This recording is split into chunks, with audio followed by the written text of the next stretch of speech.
রাজনীতি কম, কথা বেশি। আবার কথাও এমন এমন কথা বলেন এই দলটির নেতারা যে অন্যান্য দলের নেতারা শুধুমাত্র সংযত আছেন।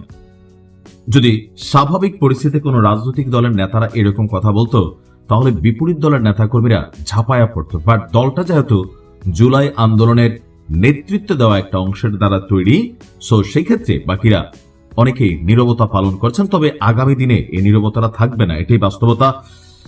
গেল কয়েকদিন যাবৎ উপদেষ্টা নাহিদ ইসলাম সাবেক তিনি আপনার একটা বক্তব্য দিয়েছেন যে আমাদের অনেক উপদেষ্টারা পালানোর জন্য, সেফ এক্সিটের জন্য তারা প্রস্তুতি নিয়ে ফেলেছে, আখের গোছাই ফেলছেন এবং অনেকে অনেক দলের সাথে হাতও মিলাইছেন। অপরদিকে শেখ হাসিনার একটা ফোন কল ভাইরাল। তো সবকিছু মিলিয়ে জাতি জানতে চায় তারা কারা। এটা কি নাহিদ ইসলাম বলার জন্য বললেন নাকি আদৌ সত্য ঘটনা?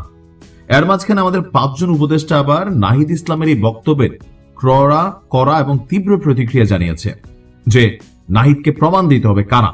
বেশ কড়া ভাষায় এনসিপি আবার বলছে যেই সকল উপদেষ্টারা দেশ ছেড়ে বা সেফ এক্সিটে রাষ্ট্র ক্ষমতা থেকে নেওয়ার চেষ্টা করছেন তাদের তালিকা তারা অলরেডি হাতে পেয়ে গেছে। এখন হাতে পাইছে কইরা দিল কে? আমি এই জিনিসটা বুঝতে চাচ্ছি। তো তারাই নিশ্চয় করছেন সরকারের ভেতরে, যেহেতু তাদের লুক আছে, উপদেষ্টা আসিফ আছে, মাহফুজের সাথে এখন কিছুটা কনফ্লিক্ট আছে, অথবা বিভিন্ন জায়গা থেকে তারা তালিকা পেয়ে গেছেন। এখন এনসিপি বলছে যে যে সকল উপদেষ্টারা আপনার কি বলা হয়েছে সেফ এক্সিটের জন্য 12 তলে তলে সেট আপ দিচ্ছেন, কে কোন দলের সাথে হাত মিলিয়ে নিরাপদে সরে পড়তে চাইছেন তা অবিলম্বে জাতির সামনে তুলে ধরা হবে। নাম প্রকাশে অনিচ্ছুক দলটির একটি নেতা বলেন, কিছু দলীয় আজ্ঞাবহ ব্যক্তিকে উপদেষ্টা পরিষদে নিয়ে আসা ঠিক হয়নি, তো আনলো কে? তোমরাই তো আনলা। এখন দলীয় আজ্ঞাবহ মানে কি? এনসিপির কথা যে উপদেষ্টারা শুনবে, লাইক আসিফ, তোমাদের ঘরের লোক, তো তোমাদের সমস্যা নাই। উপদেষ্টা মাহফুজ, সমস্যা নাই। নাহিদ যতদিন ছিল ততদিন এনসিপির পারপাসে সার্ভ করছে, সমস্যা নাই। তো বিএনপিরটা সার্ভ করলে সমস্যা, জামাতেরটা সার্ভ করলে সমস্যা। বাংলাদেশের মানুষের মধ্যে একটা পলিটিশিয়ানদের নিয়ে একটা দীর্ঘদিনের নেগেটিভ ধারণা আছে। এই ভাই রাজনীতিবিদরা এদের কথার ভ্যালু নাই, এবার আবল তাবল কথাবার্তা বলে।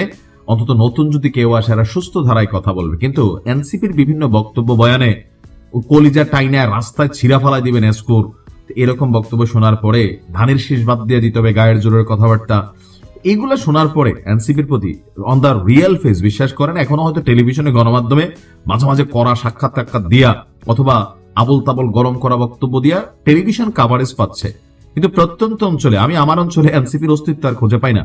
প্রথম দেখছিলাম কিছু পোলা পাইন এনসিপি করছে, এখন কিন্তু রিয়েলি এদের অস্তিত্ব এরকম নাই। কেন নাই? কারণ আপনি দেখেন আজকে ওই যে সম্ভবত রাজশাহী না কোন জেলার প্রধান সমন্বয়ক যিনি এনসিপি, তিনি পদত্যাগ করছেন। কেন?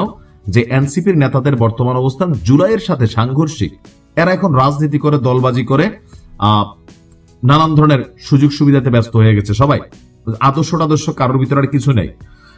এখন তিনি বলছেন যে অভ্যুত্থানের অগ্রভাগে থাকা ছাত্র নেতৃত্ব নিয়ে সরকার গঠিত হলে আজকের পরিণতি দেখতে হতো না। কেন মনে হয় দেখতে হতো না? ছাত্রদের মধ্যে থেকে যারা গেছে এদের বিরুদ্ধে তো দুর্নীতির, এদের এপিএস এর বিরুদ্ধে তো দুর্নীতির অভিযোগ আসছে। মাহফুজের ভাইরি নিয়ে গতকালকে এনসিপির এক নেতা বহিষ্কার হলো যে মাহফুজের ভাই বলছে পিটায় নাকি সমান টমান করা ফেলবে। তো এদের বিরুদ্ধে তো আর কয়জন উপদেষ্টার বিরুদ্ধে আসছে? আসিফের এপিএস এর নামে দুর্নীতির অভিযোগ আছে, নাহিদেরটার ভিতরে আছে, ইনভেস্টিগেশন হয়েছে। এই যে কথাবার্তাগুলো, এগুলো এখন মানুষের কাছে আর গ্রহণযোগ্যতা নাই। তার বক্তব্য, শুধু বিশেষ কোন রাজনৈতিক দলকে ক্ষমতায় বসানোর জন্য হাজার হাজার ছাত্র জনতা রাজপথে অকাতরে প্রাণ দেয়নি। এখন ভাই ক্ষমতায় কে নিয়ে বসা দিচ্ছে? ডক্টর ইউনূস কি আলাদা কোনো সার্টিফিকেট দিয়ে নির্বাচন ছাড়া বসাই দিবে? ক্ষমতায় যাওয়ার জন্য মাপকাঠি হচ্ছে নির্বাচন। নির্বাচনে আসবে মানুষ, ভোট দিবে। ভোট দিয়ে যদি এনসিপি সঠিক মনে করে তোমরা ফেরেশতা, তো তোমাদেরকে ভোট দিবে। যদি মনে করে জামাত ফেরেশতা, তো জামাতের ভোট দিবে। যদি মনে করে বিএনপি ফেরেশতা, বিএনপির ভোট দিবে। সমস্যাটা কোথায়? সরকার কি তলে তলে কোনো সেটেলমেন্ট করতেছে যে ভোট টোট হবে ওই গত নির্বাচনগুলোর মতন? তাহলে এটা আমরা জানতে চাই। কি সেটেলমেন্ট তোমরা তলে তলে চাচ্ছ? সরকার দিচ্ছে না, বিএনপি পাইয়ে যাচ্ছে, উপদেষ্টারা কি করতেছে আসলে? এটা জাতির জানা দরকার।